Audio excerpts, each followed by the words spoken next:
Hey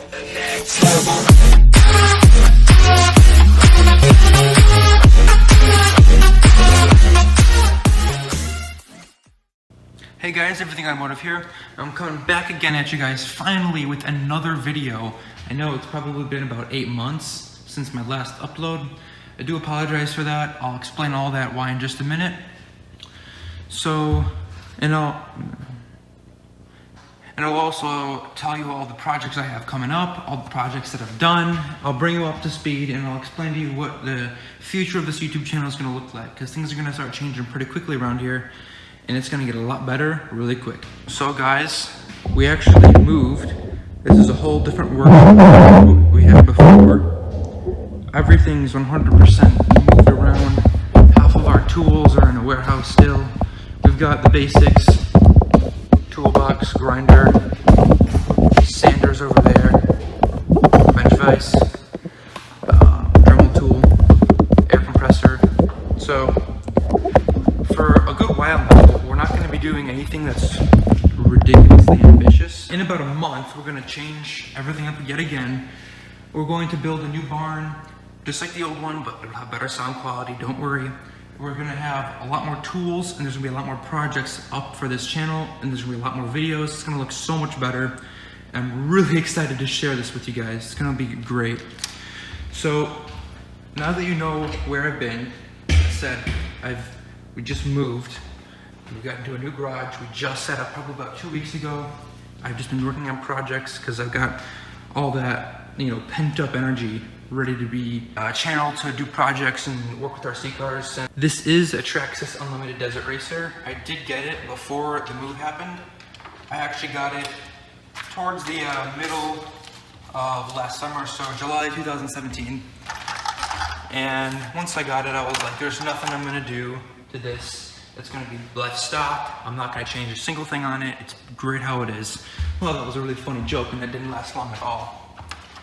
As you can see, I had a guy paint it. He did a phenomenal job. His name is RC Motorsports. You can see it right here in the hood of the car. RC Motorsports, you can find him on Instagram. That is his Instagram. He does have YouTube as well. Less people look at his YouTube. Mostly all his good projects and stuff are done through his Instagram page. He does phenomenal work. He does custom builds. He does all his own painting.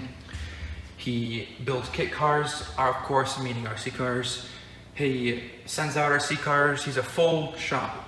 Amazing work. So here's the body. It was designed after a Tatum sand truck, S2, which I'll put a picture of on the screen right here. He did a phenomenal work. He painted this in just a few days, which is amazing considering how much detail he has in this body. Each line has its own outline. Each triangle has a matching counterpart. And he put the stickers on. Great. I only asked him to put on just the front stickers. I thought those would look best. I left the tail lights as they were unpainted. Next, of course, we have the truck itself. So as you can immediately see, there's quite a bit of work that's been done to my truck. I did all the work by hand, every piece of metal except for the rear trailing arms, which you'll see in a minute, and the center skid plate, and really all the skid plates right now, just temporarily, were machined by a company that I bought from. Links to those will be in the description. This is not sponsored, by the way. But every side panel I made myself. The side panels I made, they don't look too great, I know. I made them in a matter of a few minutes. I didn't, spend too much time because I just want to get it done. I know that they're going to get sandblasted by the tires, so I didn't put too much time into them, which I think is perfectly fine. I could have gone and bought actual really nice ones, but those would have been super expensive. So instead, I built all these, both sides, in about an hour. For around $20. So you can see, I did both sides. One thing I would like to point out actually is this shock cover. I would like to point out that, to my knowledge, I'm the only person on YouTube or on the internet in general that does have rear shock covers for the Desert Racer. Of course, there's no way to mount them properly, so I did have to use zip ties. I'm sure that plays a role in why you can't find them anywhere. I also made a hood for this that goes right over here, fits over everything pretty seamlessly actually. If you want to see what that looks like, you can go check out my Instagram, Busted Knuckle Garage. Link to that will be in the description below as well, where I also make and sell a bunch of these panels, but the ones I sell will be much higher quality than this. These were just, I mean, these are prototypes. The later panels are better. Moving along, I'm sure you've got some glimpses of the wires. I have put a lot of lights on this, and I would love to show you guys that, but I'm saving that for a later video. In addition, I'm having some pretty big electrical issues with this truck, which I have to sort that out. Everything's fine, it's just some simple soldering work that needs to be corrected. But I will take off the driver area to show you guys just what I've done. I won't tell you what anything does because I don't want to spoil it. That would ruin all the fun. But here's a decent amount of wiring, I would say, nothing too insane. You can see I do have some stuff wired to the actual driver's area. I have 2 switches and a red button. I'm sure some of you will know what this will do. However, I won't tell you. I will make an official video about everything this truck does, and it'll look really great. And I'm sure a lot of you guys have seen already the lights I have. Like over here, I have lights up here. I have lights in here.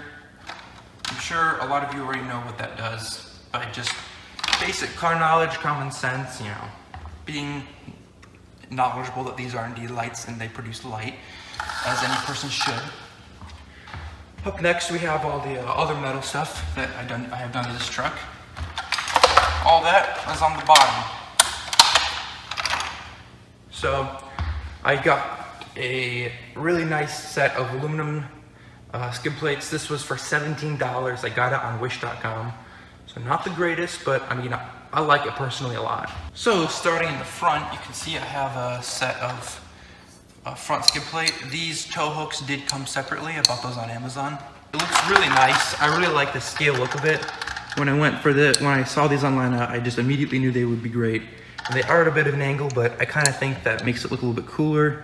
It's more unique that way. Nobody actually has, does an angled look to these, and it doesn't really take away from their strength. And additionally, there was already 2 perfectly placed holes in this front metal piece that came with the skid plate set that was perfectly fitting for these red tow hooks if I made them diagonal. Moving along, you can see all the essential stuff I've done when it comes to skid plates.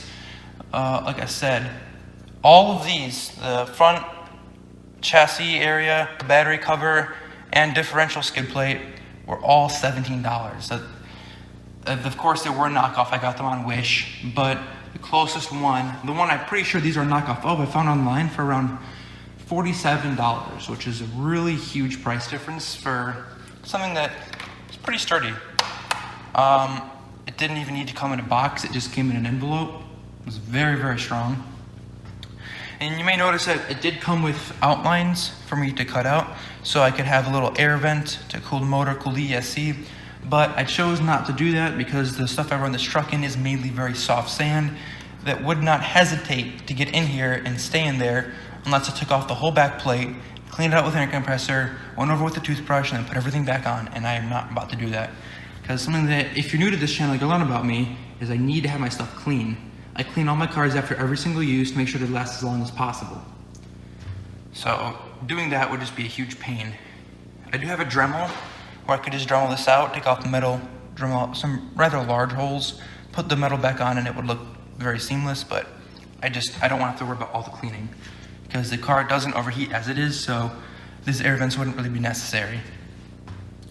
Now, I'm sure a lot of you are thinking right now, Otto, dude, how is this going to come off? This battery compartment is so tightly on there with the metal, with the upper trailing arms. How does it come off? It's got to never come off. And it does have its moments. Like just then, for the camera, came off very easily. And just plain out, this was two-phase taped on. And then when you put it back on, you have to be pretty gentle. You have to finesse it kind of. And if the suspension is kind of like torqued or compressed in any way, it does make it a little bit harder. Like for instance right now, it is becoming a little bit of a challenge to put on, but I will get it in. But as long as I lift it up from this ESC mount, not the actual ESC, I just pick it up gently from there. Open it, and wiggle it in. It goes in right away. Just take some finesse. Takes a little bit of patience, but I mean, I think the result's great. It's gonna definitely save the plastic if I ever try to sell the truck or do anything to it. It's gonna work great. Same thing for the skid plate, the diff one. This I put on before we even had the garage set up, and I had to actually reform this with a pair of pliers, which I'm freezing pliers. I think I did a pretty decent job. So just move it over there. So before we get here, let me just rewind a little bit. The actual trailing arms, I'm sure you're all wondering where they are from. They're from MFR, Metal Fat by Reed. They're really great. I used a description, discount code of a YouTube video. I'll try to find it if that code's still valid. If it isn't, I will not link that video in this description, because in that video, there's another link which gives you a discount code for these up to 10% off your first order, which I did. These trailing arms worked phenomenal. Machined aluminum, and one thing I really like about these is the amount of settings they have. So here's a closer up image of what I was talking about with adjustability. The stock Desert Racer trailing arms only have one position for the front shock, one position for the rear shock. This actually has several different positions. This has 1, 2, 3, 4, 5, 6, 7 positions, which means you could theoretically do 7 times 7, which is 49. And this could have 49 positions, but unfortunately, due to the laws of physics, you can't cross over shocks and, not break like every rule in physics known to man. So you have around, 27-ish different positions you could put these shocks in, because you're not limited to just having them one apart. You could put this spring for tension all the way up front. You could put the dampener shock all the way in the back. Of course, that would limit the amount of downwards travel you have. It would give you a little bit of a lower ride height, because this shock would be at full length all the way back here instead of just straight up and down. So there would be more distance to travel. So you could lower it a little bit without having to adjust too much things. You could change the amount of dampening it has without having to change the shock oil. You can change the amount of rebound it has without having to change the spring. You can do lots of things just by switching around the placement of these two shocks, whether you want them like this, like that, whatever you want. You can basically tune with some degree of error, because you can't make it 100% precise. You're limited to the constraints of where the placements are of these specific holes. Moving along, you can see my skid plate that I made for my gas tank. You can also see a little bit of two-phase tape here. I do have a rear bumper skid plate. That's why my rear bumper is basically flawless, except for a little bit of marking on the corners. The reason it's off right now is because I am using my car to take dimensions for an order I have on Busted Knuckle Garage, my Instagram business account where I make custom RC parts.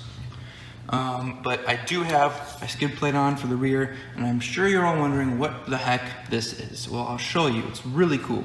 So if I'm ever out bashing, I'm at the skate park, I'm at the sand dunes, I'm at a dirt patch or whatever, and me or somebody else I know needs to use some of my power, whether it's to test a servo or see if their light bar is broken or whatever, then I can just take a regular 3-pin GPIO RC car cable and just plug it in.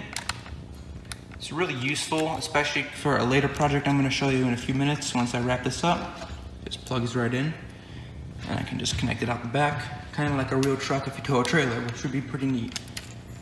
And by now, I'm sure you're all wondering what this is. I'm sure you've probably caught a glimpse of this. This black metal, maybe metal, you don't know. I'm just kidding. It's plastic. It's a 3D printed hitch I made. I think it's pretty good. I'm actually designing a trailer for this, so I designed this hitch on Fusion 360. I designed it so I could have any weight trailer I need, and it'll be mounted right over the axle, not on the actual truck body itself, because if I have any weight on here, it just goes right down. And I mean very little weight. The truck is heavy enough as it is, and the suspension is loose enough as it is to where any extra weight just pew. So I designed this hitch to be put on the differential casing for the rear axle. I designed it so the inside of the hitch actually perfectly forms around the differential case, and I put 3M tape around there, and as you can see I put zip ties on here just to hold it with a little extra strength. And I've also got my skid plate on here that kind of cradles the bottom of it a little bit. Additionally, I 3D printed a hitch arm. This mounts right onto the hitch itself. So, just give this a view. So I can put it on here like this, and I put in the screws that hold it down. 1, 2, 3. And now if I connect the trailer, it would be just about where I would want it to be, at the rear of the truck, so I can make proper turns and nothing's weird with it. So it handles nicely if I have a trailer on it. And it also allows me to have a trailer, if I have a tongue or any excess overhanging part on the trailer that goes over a hitch, it can just glide in here if I'm making turns, which I think was pretty nice. And now for performance. You can see very vaguely, I do have an aluminum steering knuckle I have built into this. It is Integy branded. You can kind of see it. I really don't feel like taking apart the truck to do this because I literally have to take apart the whole front end, or bottom half of the front end to get to that, which is extremely frustrating because it's like holding like 3 different parts with your hands and like trying to work a screwdriver to hold stuff. It's really awkward, so I'm not gonna do it. But I also have a cordless Savox digital servo in here, rated up for twice the weight of this truck, which is currently 14 pounds, 1 pound over the stock weight of this, so I only added a pound of upgrades, which I think is kind of decent considering all the metal I put on it and other stuff you'll see later in future videos. So I do have I have a better servo in there because the first one, it actually died out twice on me now. See, the first gen Desert Racers actually had a fuse in the servo that would blow out if you ran the Desert Racer just a tiny bit too hard, and that was really common. The newer ones don't have that issue, but the servo I found was the same price as the stock servo. Only difference was it was a lot better in just about every aspect. It was a little bit of the wrong size, so I had to do some fine work with the Dremel and chisel, but I got it all to work out in the end, so that was nice. The next thing I have to show you is something that goes in addition to the Desert Racer. It's a trailer. I designed this trailer to be a flatbed that carries a Traxxas X01 or really any car under 1/7 scale.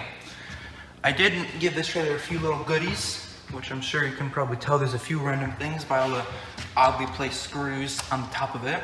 But before I get on the inside, I'll show you on the outside real quick. So this is a particle board wall, wall. This trailer does have particle board walls and a bed. It does have an aluminum frame inside. I put aluminum corners on the front of it in case, I don't know, I hit something when I'm turning, in case I jackknife it. I don't want to start to ruin and chip away at the wood. So I put on some aluminum. I don't think I'd jackknife it, and if I did, it would just hit the rubber of the tires anyways.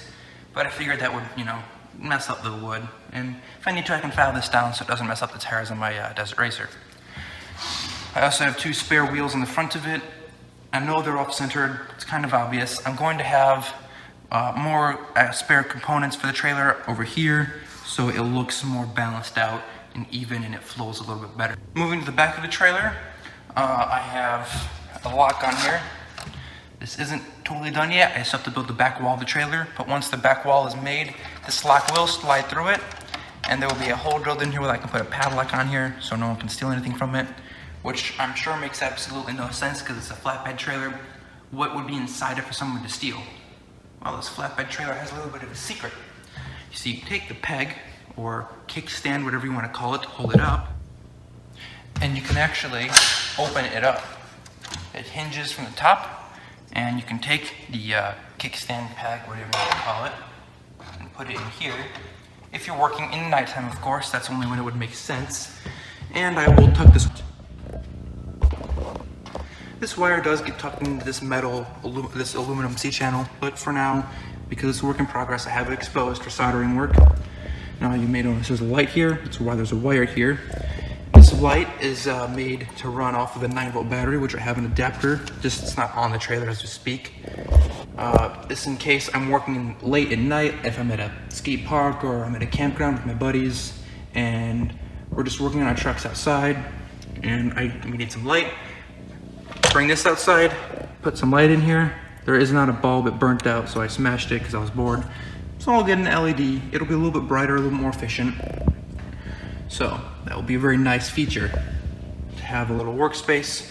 Additionally, once this back wall is put on, it will be almost totally enclosed for parts not to roll out of. Like I said, almost, because there will be fenders, there will be a wheel well with the wheels and potentially suspension depending on my mood and when I'm building this, how stressed I want to get. Now, I did design this trailer to actually be triple axle, 1, 2, 3 axles, where the tires are 2.5 inches in diameter.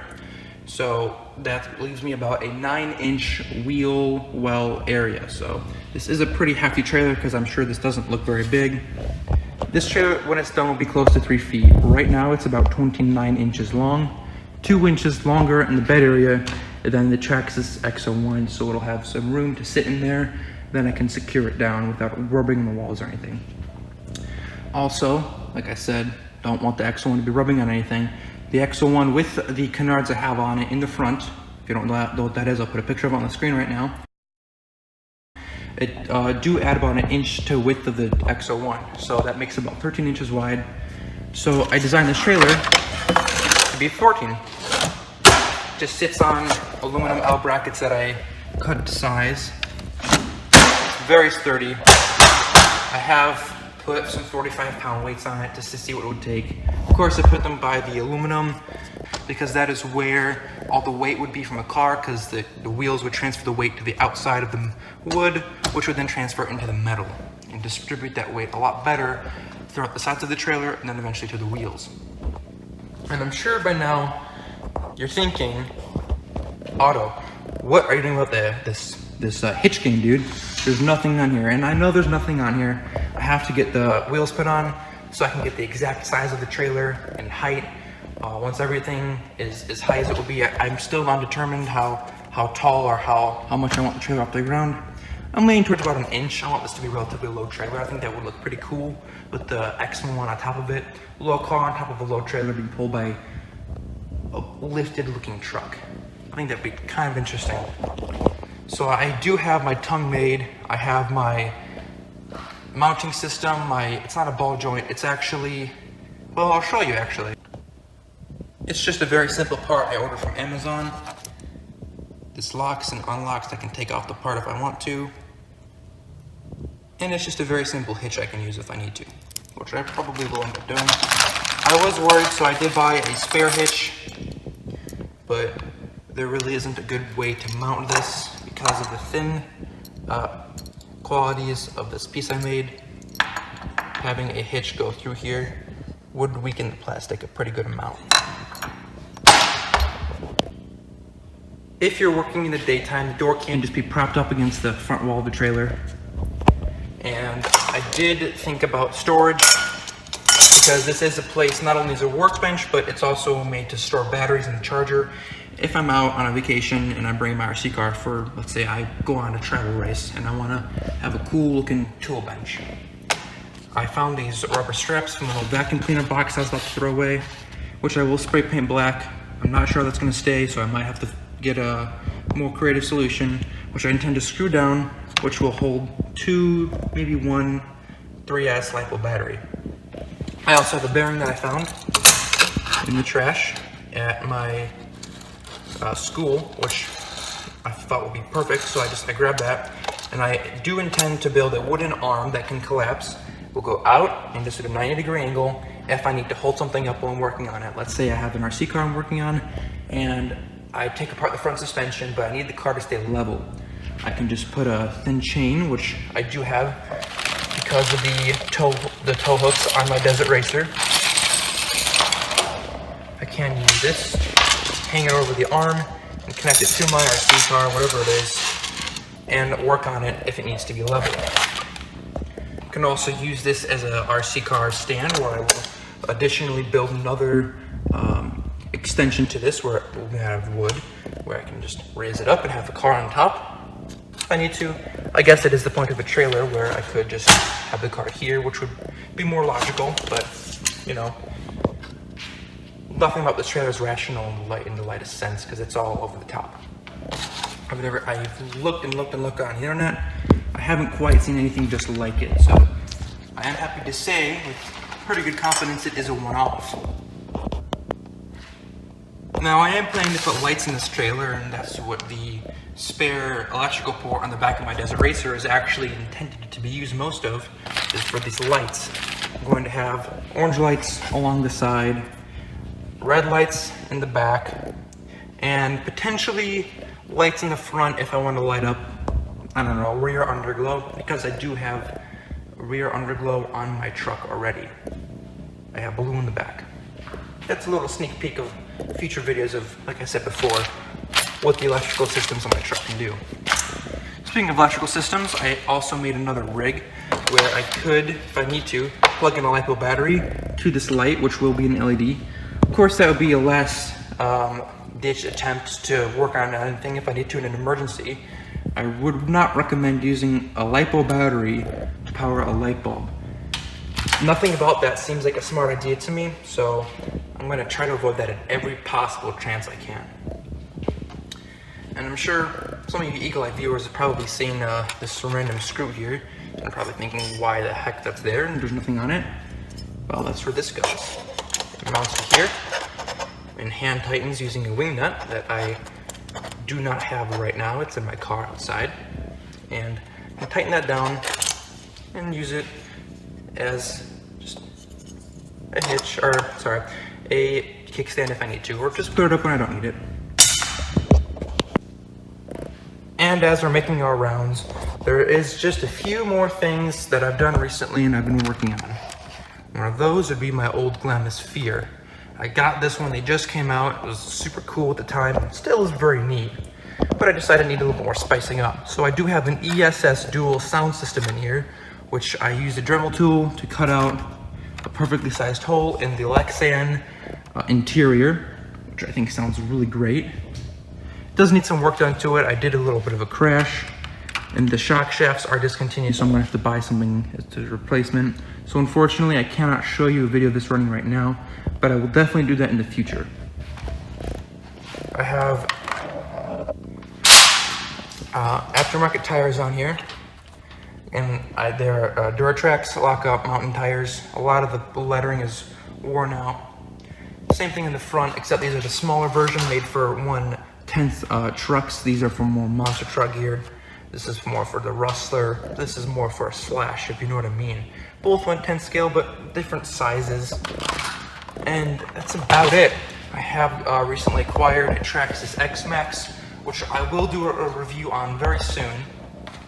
But for now, that is it, and I'll see you guys later. I hope you have a fantastic day. Thank you for bearing with me with all the chaoticness of not uploading, and I wish you a good one.